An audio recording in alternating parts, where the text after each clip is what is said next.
Ali təhsil müəssisələrinin bakalavr və magistr səviyyəsində kompüter mühəndisliyi ixtisası üzrə təhsil alan tələbələr bakalavr müddətində ilk illərdə əsasən riyazi, alqoritmik təfəkkürə biliklər verən fənlərlə təhsil olunurlar.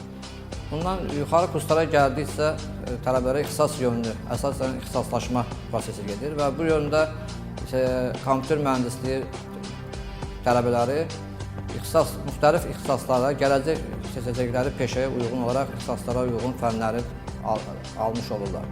Və eyni zamanda burada ixtisaslaşma gedərkən əsasən proqramçılıq sektoru və ya IT sektorunun digər sahələrinə, xüsusən kompüter şəbəkələri və verilənlər bazası, o cümlədən web dizayn sahələrinə yönəlmiş olurlar.